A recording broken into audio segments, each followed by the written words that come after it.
шлагбаум въезда в Норвегию. Вот мы и в Норвегии практически. Из дома выехали в июне, вернулись в апрель-март. Снег лежит, прохладно, пахнет весной. Кто хоть раз побывал в Норвегии, обязательно захочет приехать еще. Вот и мы, влюбившись в живописные пейзажи, в горы, ледники, водопады, красивейшие фьорды, приехали снова. Ставьте лайк, подписывайтесь и досмотрите этот ролик до конца. Мы будем рады. Быстро о Норвегии не расскажешь, но я попробую, а вы пока любуйтесь красивыми видами.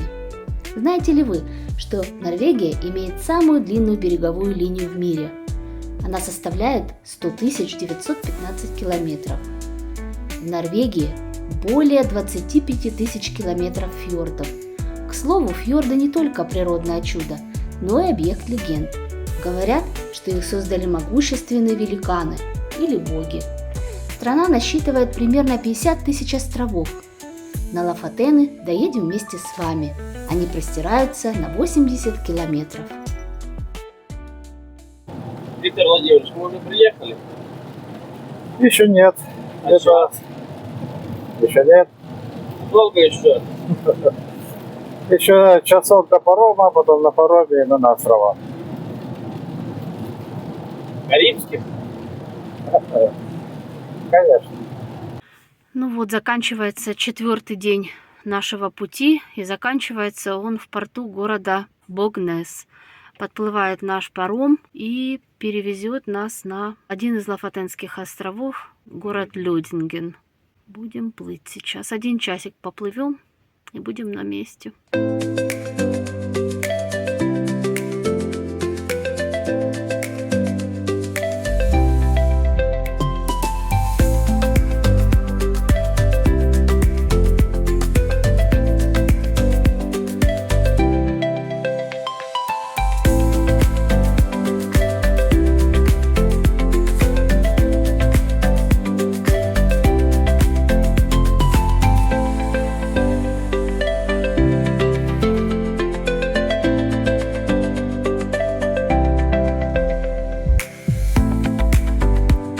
Погрузились на паром и уже плывем по водам Норвегии между островами.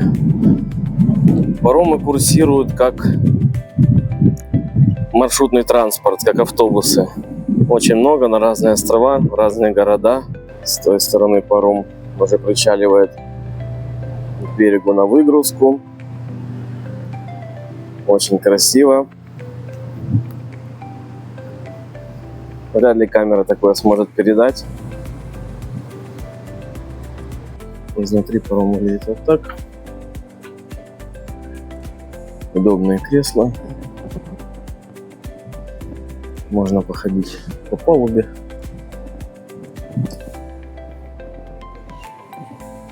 По этому плану мы плывем задом наперед. Пятимся? Пятимся, как раки. Значит, время поездки будет 2 часа, а не час. Но это не точно. Богнес. 2 минуты отошли, да?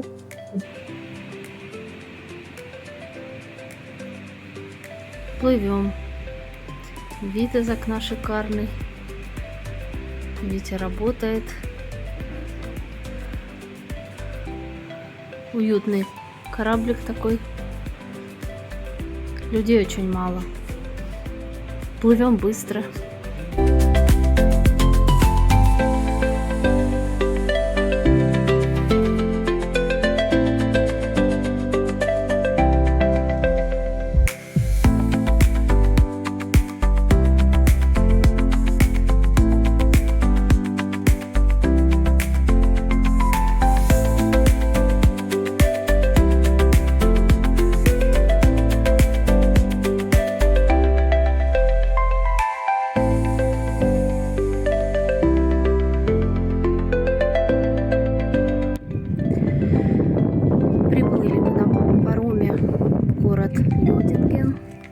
Это один из городков этого островка. Здесь есть Штельпляц. Машин очень много.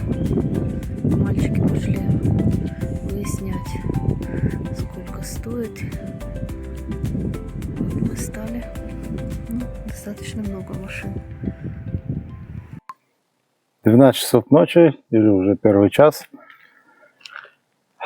Темно, хоть глаз выколи, ни хрена не видно. Как вроде вечером, часов 6. Да. Вид очень красивый. Кто стоит на первой линии, вообще прям бомба. Доброе утро. Проснулись и завтракаем. У нас на завтрак вкусные сырники и кофе. Вчера из-за белых ночей уснули, наверное, часов 2 или пошли спать. Сегодня выспались и завтракаем часов 10 с вот таким вот видом.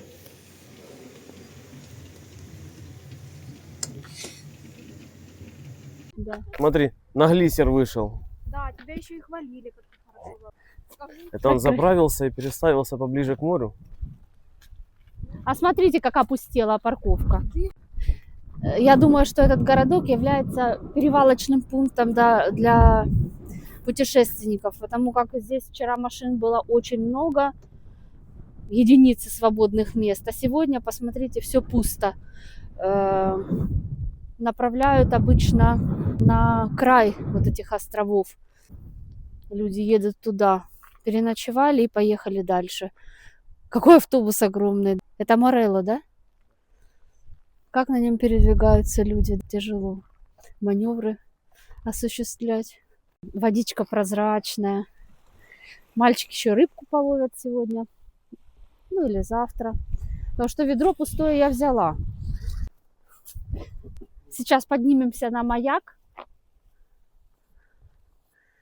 Такая узкая лесенка. После 4 дней посиделок в машине. Раз, два, раз, два, раз, два. А теперь назад. Ой, тут грязно. Конечно, если бы солнце, был бы вид покрасивее. Но вчера было солнце целый день. Посмотрим сверху на этот городок. Хотели сегодня полетать на дроне, но поднялся ветер. И не рискуем. Жалко, если он упадет в такую красивую воду. Хоть она и красивая. Подождем. С утра нас напугала немножко сирена, которая завизжала у всех в телефонах. Но, открыв, увидели, что это тест. Проверочка. О, красотища.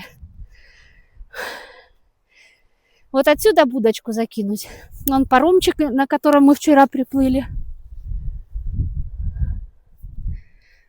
Да, было прикольно, если бы сейчас здесь дроном, да?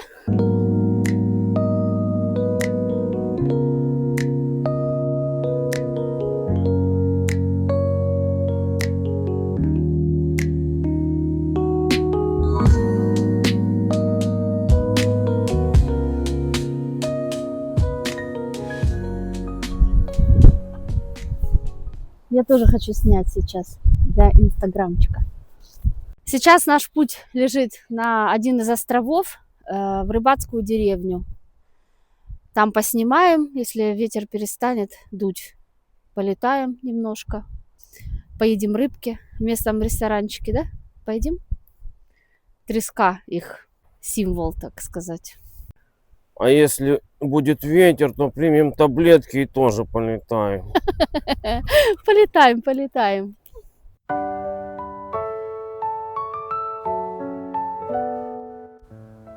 Пока едем, еще немного интересных фактов о Норвегии. Самый крупный ледник в Норвегии занимает площадь 487 квадратных километров, а самая высокая вершина – 2469 метров. Самое глубокое озеро в Норвегии 514 метров. К слову, оно самое глубокое и в Европе. Леса занимают значительную часть Норвегии. Здесь можно встретить лосей и оленей. Нам, кстати, повезло, мы их тоже увидели. Пейзажи очень необычные. Один сменяет другой. Зеленая гора сменяется горой немного со снегом. Начинается дождь.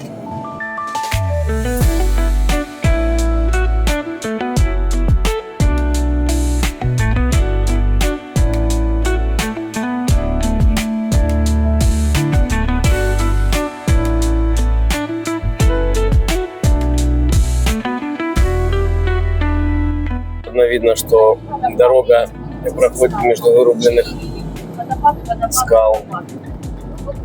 Красиво. Едем в столицу Лафатенских островов, остановились полюбоваться пейзажами. Если не останавливаться, то мало чего увидишь. А если останавливаться, то далеко не уедешь. Да. Просто хочется остановиться гораздо чаще, чем возможно.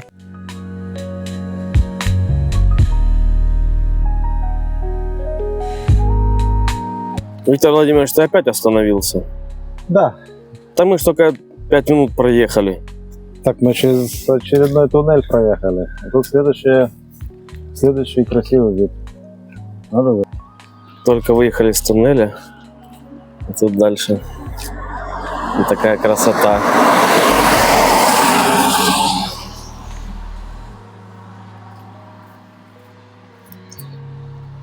Просто камера не передает. Восхитительно. Люди останавливаются пофотографировать, поснимать на видео эту красоту. Когда-то бедная страна сейчас одна из ведущих стран мира по уровню жизни, а также мировой лидер по добыче нефти. Население Норвегии небольшое – 5,4 миллиона человек, и большая часть страны расположена за полярным кругом. И мы сейчас именно здесь. Мы приехали в город Свольвер, это столица Лафатенских островов. Город небольшой, хоть и столица, и проживает здесь чуть больше 4000 человек. В этом городе есть гора, на верхушке которой расположены два огромных камня, похожие на козьи рога. И альпинисты так и прозвали эту гору Козья. И ее вершину покорили в 1910 году. Вот на такую лодочку сесть. Вот сейчас 3 часа будет катать по Трольфьорду. А мы можем на Герангенфьорд тоже сделать. Там было 78 евро, по-моему, с человека. Ну вот это центр города. Мы гуляем по центру города. Хоть это и столица, а выглядит это все так, как большая деревня. Не такая столица, как мы привыкли. Так все аутентично, как в Венеции. Все на воде. Домики красные эти. Современные, обычные жилые дома. Так тихо, спокойно, как-то грустно. Непонятно почему. Может, потому что солнышка нет. Не знаю. Ну, мило. Красиво. Да, но это те рога, о которых я говорила. Туда хайкинг можно сделать. Мы это делать не будем. Вот. Да. 2 камешка. Угу. Сейчас зайдем в магазинчик местный, купим вкусняшек, как всегда в любом городе. Большой магазин. Это будет сыр норвежский. Очень вкусный. Попозже о нем расскажу. Пойдем посмотрим, что едят норвежцы. Клубника. Так. 59,90. Так, помидоры. Снэк томатом. 39,90. Разделим на 10. Примерно 4 евро, да? Да. 500 грамм, 4 евро. Ну, у нас тоже есть такие. А кукурузка, смотри, здесь продается. У нас 2 качана, а здесь для гриля похоже, да? Прям порезанная кусочками. 29 майс. 29,90. Ну, так здесь больше, чем у нас по весу. У нас полкилограмма, а здесь, наверное, килограмм. А вот это взяли какой-то пакетик. Написано малина и корень солодки. То ли малина в корне солодки, то ли корень солодки в малине. Непонятно. Но возьмем, попробуем, не знаю. Надеюсь, что это сладкое хотя бы, а не горькое. Но найти сыр норвежский, который изготавливают особым способом. Он такой сладко-соленый. Макрель в томате. Витя, мы возьмем макрель в томате? Или вы лучше поймаете, и мы зальем томатом сами? Нам нужно найти сыр норвежский, том году мы брали, своеобразный такой вкус, его уваривают сыворотку, потом как-то ее добавляют, смешивают, и получается такой вкус, как будто ты ешь сгущенку с соленоватым оттенком такую. Интересно. Ну, нам понравилось. Возьмем еще. Мини-еда. Непонятная. Ты уверен, что это едят? Это вкусно. Оно продается в продуктовом магазине. Я думаю, вы видите. Даже вообще непонятно, что это. Что это? Напишите в комментариях, что это. Выглядит очень свежо. Килограмм мяса. Килограмм, да? Здесь. 119 норвежских крон. 11,5 евро. Ну, выглядит очень красиво, свежо. Не знаю, если бы мы понимали, что это говядина или свинина. Мы ж не умеем читать по-норвежски. Ходим, только смотрим картинки, рассматриваем. И один вот такой возьму, красный. Они зависят от, что здесь намешали. Так, это я возьму на гостиниц. Ой, какой запах не очень хороший. Открыли магазин. Надо переводить. Да, это значит разная. Кстати, вот икра, которую вы набрали тоже. Она тут дороже. Ну, реально дороже. Да, сюда. Вот, если больше берешь, то дешевле получается. Я возьму вот такой. О, может, Что оно воняет? а мы разные. Брюност этот сыр. Вот такой сыр, который мы съели. Очень вкусный. Брюност называется. Соленая сгущенка. Да. Рома, если бы ты вот этот еще бы перевел бы. Ну, ничего не переводит нормально. Не переводит. Значит, берем без перевода. Так, вот это подожди. А я, если что, поделюсь. Так, немножко купили гостинцев для детей. Взяли такую колбаску из мяса северного оленя. Это колбаска тоже из мяса обычного оленя.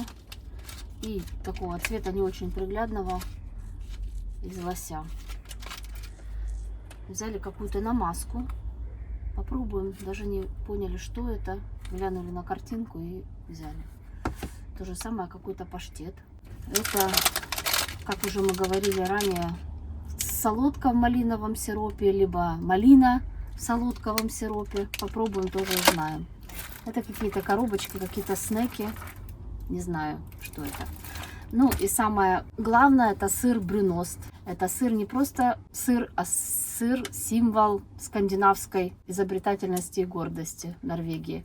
Когда-то давно, в 1863 году, жена фермера вернее, решила закипятить сыворотку. И чтобы получился мягкий сыр, она стала добавлять в него сливки. Он стал коричневого цвета. И этот сыр помог той местности, в которой жила эта фермер, получить вот такой вкусный продукт, и помог в 1880-х годах избежать вот экономического кризиса. На самом деле очень интересный вкус. И, кстати, эту фермершу наградили серебряной медалью за изобретение. И вот сыр этот до сих пор есть, и его берут на гостиниц все, кто приезжает в Норвегию. Вот такая история. Цвет коробочки зависит от того, какая добавка внутри. Решили прогуляться. Вон, смотри, люди с палками тоже идут. Северную Нормально. погоду. Только ты, по-моему, их высоко Мы не сильно одни подняла. такие. Наташа у нас снарядилась палками, как настоящий турист. Алло. Алло. Алло, казалось, опираться надо. Опираться вот хорошо. Пошли хайкать. Вокруг, да, вокруг такая красота. Смотрите, какое озеро. Наташ только лыжи забыла. Наташ, а почему палки продавали без лыж? Это вот так, потому что надо. Типун тебе на язык, Рома, вот бестолковый, боже мой. Эй, дурак! Нельзя смеяться над таким, ну. Кто-то, по-моему, плохо их закрутил еще. Так и хочет, чтобы травмировались. У нее отобрали палки. Она сказала, ей очень нравятся они. Она говорит, у меня отобрали палки. На, Сам виноват. шагай. Теперь Ты просто с палками сильно быстро идешь.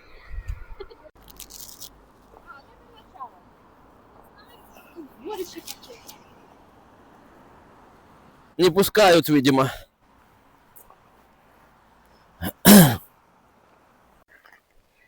Решили Наташа, а мы пошли. совершить поход, восхождение на эту гору. Я хочу.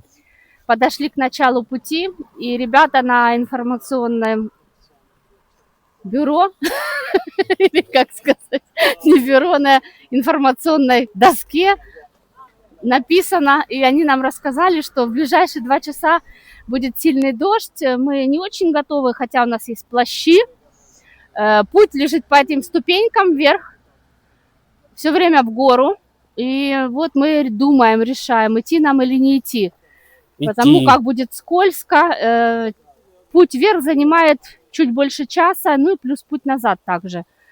Сейчас будем голосовать. Кто за то, чтобы сделать Только сегодняшний смотри, хайк? против. Кто за то, чтобы сделать сегодняшний хайк? Подождю.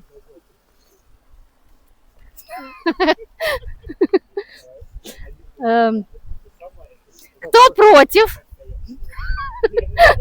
Я. А я голосовала и за наших, и за ваших. Ну, как бы очень хочется. Но у нас уже сейчас был маленький хайк и очень веселый. Рома расстроился, я вижу. Ну, блин, там красиво так. Давайте посмотрим погоду. Вдруг вот это информационное бюро врет. В ходе голосования пришли к выводу, что мы наверх не пойдем сегодня. И чтобы не терять времени, так как дождь на 2 часа, мы едем в сторону парома и двигаемся дальше. Я Впереди как оппозиционер много- ответственно заявляю, что результаты выборов были сфальсифицированы. Ну ладно, пусть так. Я поймал только розовых рыбок. И то всего 4. Не густо. Ветер ужасный, холодно. Полчаса назад только солнышко светило, было тепло.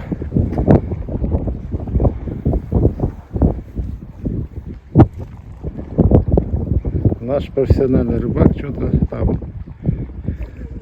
Кто профессиональный? Я скумбрию ни в жизнь не ловил. Есть у нас один сенсей здесь, который в том году уже отличился поимкой рыбы. Клевала на 1 крючок по 2 штуки, сам рассказывал. А мне не хочет, видимо, секреты передавать, как ловить правильно. Кстати, я сейчас глянул, мы неправильно груз цепляли, по крайней мере я.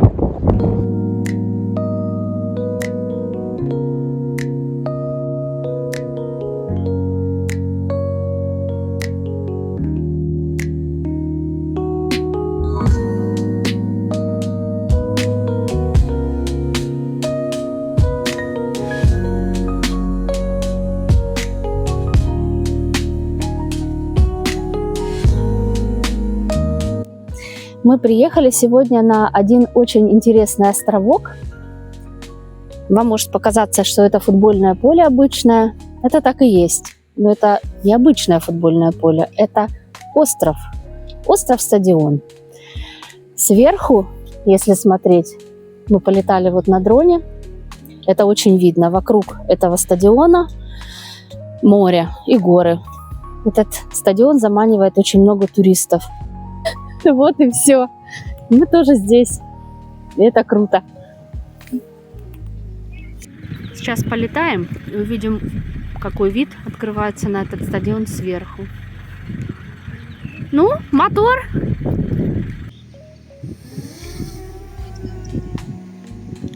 Так, куда-то, короче, в небо улетел. Будни блогера. Ну теперь я буду прыгать. А меня звук слышно? Я думаю, что даже на основной, как сказать, на континентальной части Норвегии даже. острове-стадионе. Только нет мяча. Я бы забила гол.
Не, ну как кадры красивые получились. Надеюсь, зрители оценят. Да я уже знаю, будет супер. Здесь внизу-то хорошо. Ну, чуть-чуть полетали. Так, теперь надо такой квадрокоптер, чтобы Наташу поднимал вверх, чтобы Наташа рассмотрела все это Сверху. с высоты птичьего Я полета. сейчас сюда залезу и просто вот и увижу все.